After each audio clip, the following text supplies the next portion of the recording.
Mette ai fornelli alcuni fra i migliori chef dell'isola. Affida a ognuno di loro un piatto diverso, con ingredienti della tradizione locale combinati in ricette aperte alla sperimentazione.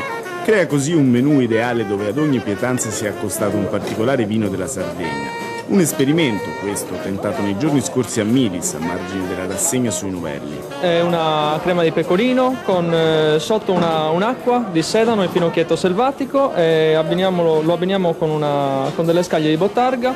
Il vino in abbinamento consigliato è una vernaccia giovane. Noi abbiamo preparato dei piccoli hamburger di agnellone castrato, abbiamo tagliato con dello zenzero e del ketchup fatto da noi, una salsa un po' acida e agrodolce, diciamo. Invece là che vediamo? Là abbiamo delle crocchette di caprino, doppia panatura, abbiamo impanato col sesamo e fritte, basta. Deve essere leggermente liquido, ma non troppo, che sennò si va a disperdere tutti i gusti del caprino. Con che lo abbiniamo? Allora, sicuramente la crocchetta si potrebbe abbinare con una bella bollicina per pulire la bocca dal fritto, dal grasso. Forse anche con l'hamburger, una bollicina, ma anche un dolce, un vino rosso non troppo forte va bene. Abbiamo fatto una piccola tartare di melina, che è una sarda modicana, con della cipolla rossa all'agro, stracciate di mozzarella di bufala e salsa al pistacchio, con delle perline all'aceto balsamico. Con che vino si abbina?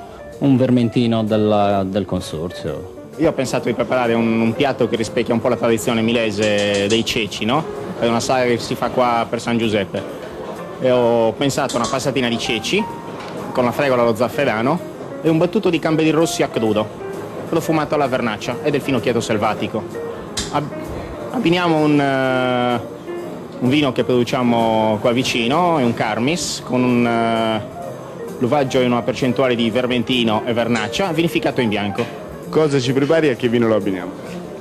Buongiorno a tutti, vi preparo i muggini, vanno bolliti a partire da freddo.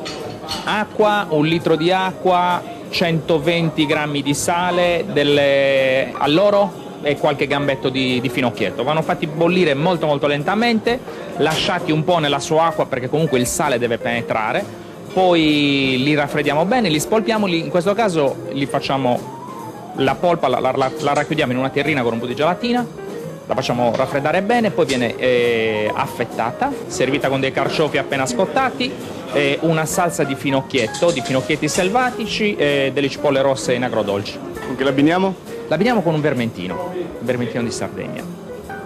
Io vengo da Carloforte, devo fare il tonno abbinato a maiale, quindi farò un tonno porchettato, è un tonno farcito con un brasato di maiale che fa 48 ore di cottura, servito con una crema di castagne di Arizzo, quindi anche qui in Sardegna, delle patate di Saddali e per finire c'è una salsa al mandorlisai, un vino rosso di questa zona.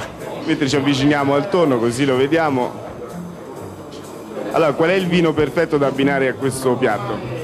Ma io sul tonno abbino qualsiasi vino rosso, perché il tonno per me è il manzo del mare, è il maiale del mare, però lo lavoriamo come se fosse un manzo, quindi una carne rossa, perché un bel canona uva anche bene sul tonno.